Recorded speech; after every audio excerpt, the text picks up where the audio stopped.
welcome back to my channel. Thanks so much for joining me in my classroom for this curriculum video. We're going to be talking about what I'm doing with my second grader this year, some of the curriculum picks that I have. We have them listed here, as you can see. So we're just gonna kind of go through what it is that I'm doing with him. So if you have a second grader and you're looking for some inspiration, let's go ahead and get started.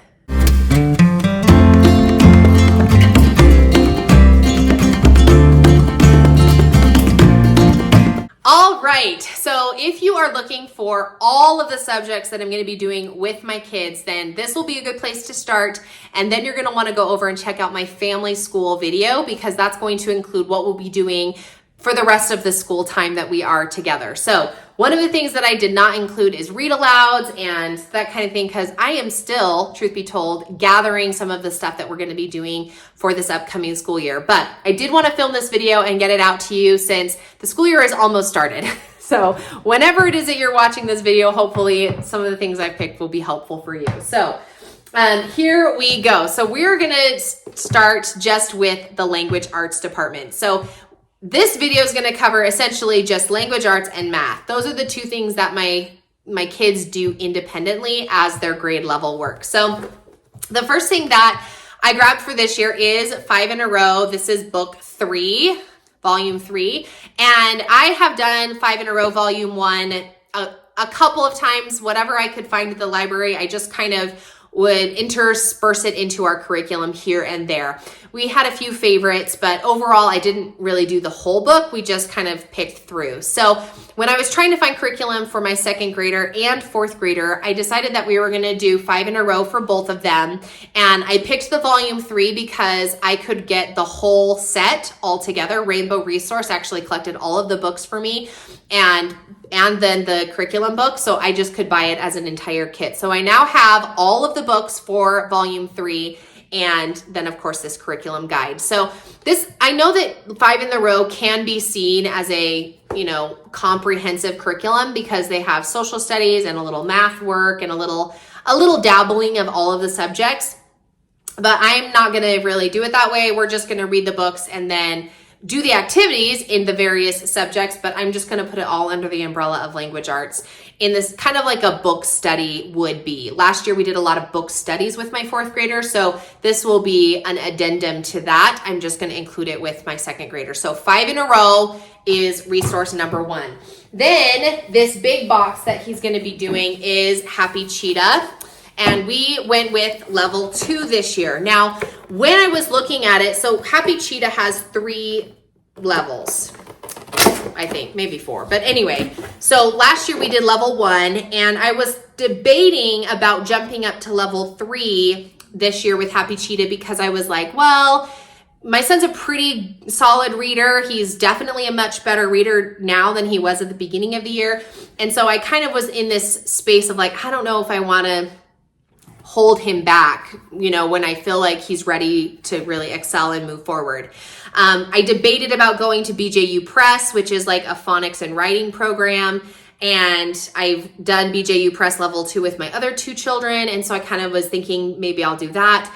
But what had me settle on Happy Cheetah was a couple of videos, because we all watch videos when we're curriculum hunting. A couple of videos I watched made some points that made me think, okay, I think I need to do that, because someone had said like jumping from one publisher to another, though it's not bad and we've all done it, there is a little bit of benefit to staying with one particular publisher for at least a few consecutive years, because the kids kind of get used to that style of learning and the way that the program flows.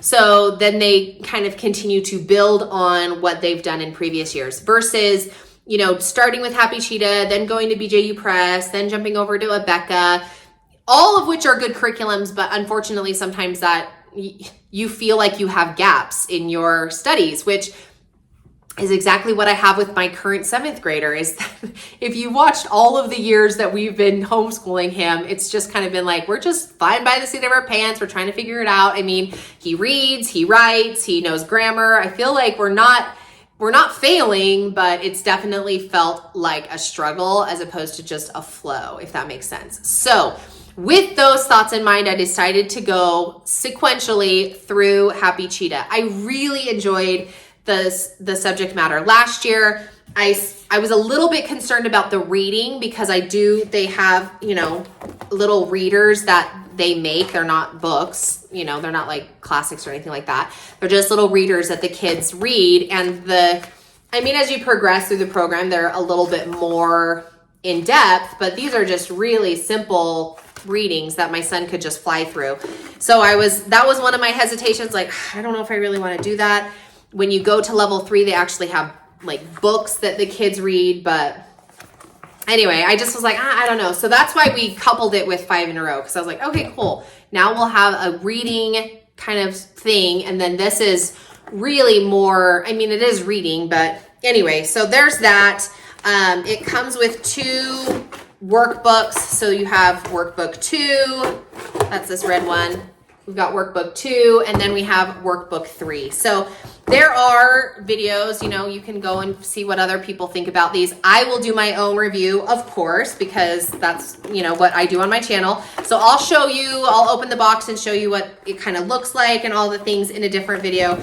If that's something that you're looking into having, then you can check out mine. So anyway, we're gonna do this. I'm excited about it. I already had the letter tiles. Here's like a pro tip. They do come with these. They're foam letter tiles that are magnetic. I actually just went online and purchased a kit that had bigger foam tiles. Also red and blue, they're just bigger in size. And these are fine. I just liked the bigger ones better. So anyway, that's a pro tip for that. Happy Cheetah and 5 in a row together is going to be our English curriculum. And then as a part of his family studies, but I'm throwing it in here as well, we're going to be doing vocabulary this year with Wordly Wise, and he is going to do book 3 with the rest of my kids. We'll do this as a part of our morning studies, so it will be more family oriented, not independent necessarily, but this will kind of cover just an expansive vocabulary. So we'll do this in place of our spelling crafts. We'll do vocabulary crafts, but I don't know, maybe I'll call it the same thing. Maybe we'll just call it word crafts. I don't know. Okay, so that's all of his English. And then for math this year, we're gonna do, this is Abeka, arithmetic 2. I decided, okay, so backstory. We have done Horizons Kindergarten, and that's it. Horizons Kindergarten, book 1 and book 2. And in doing that, I feel like he really has a good grasp on his math subjects. Then over the course of the summer, I got an Evan Moore grade 1, summer bridge book, and he flew through all of that. And almost all, if not all of the concepts were what he covered in book 2 of his Horizons.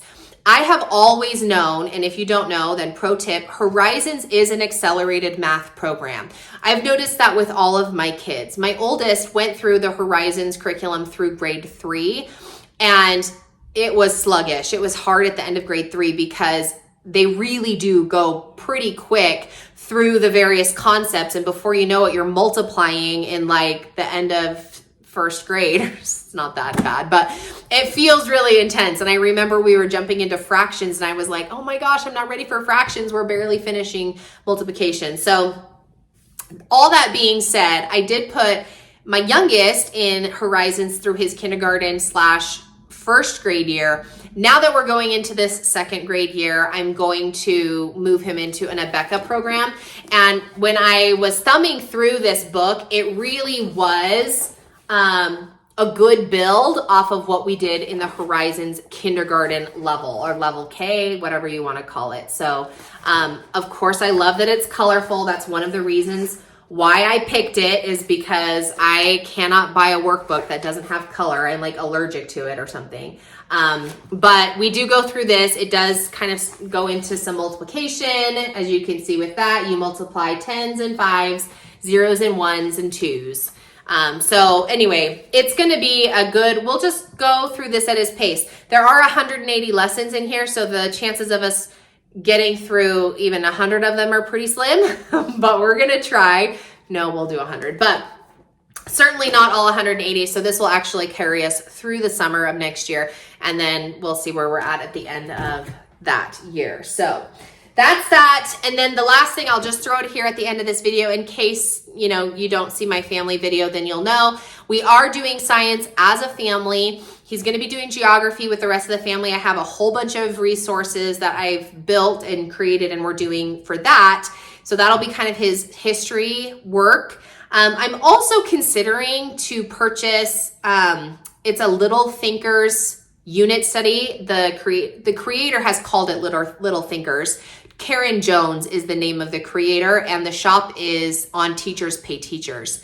I don't remember the name of her shop, but I purchased her Little Thinkers curriculum units for all of my kids in their younger years, and I love them. She now has an entire second grade curriculum kit for both science and social studies. So I may get one or two of those units for my second grader and then do them with our co-op on Tuesdays, or maybe just he and I independently. So anyway, that's just kind of like a blanket statement to be like, I think there might be one or two other things we add in here. But we are going to be doing Let's Talk Science. This is a master books curriculum series, and this is the fourth book in this Let's Talk Science series. So this is the scientific method. And we're going to be doing this as a family. So he'll kind of come in around that. This is actually geared towards level 4 or grade 4 students.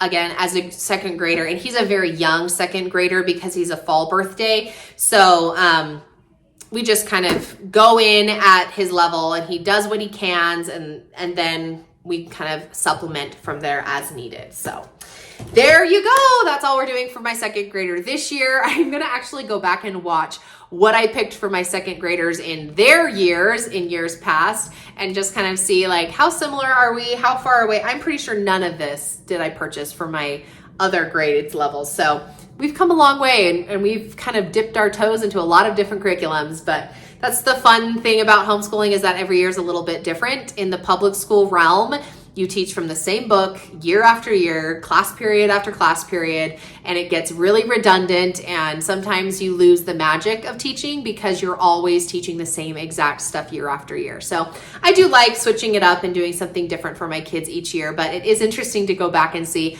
okay, so what did you do for your second grader for your oldest, and what were you doing for your little one when she was in second grade? And now this is my last time teaching second grade. So anyway, that's that video. Thanks so much for watching. I appreciate every time you come over and listen to what I have to say. It's always fun. If you like hanging out with me, consider subscribing, hit the bell if you want to know when I post new videos. So anyway, thanks so much for watching, and we'll catch you in the next one.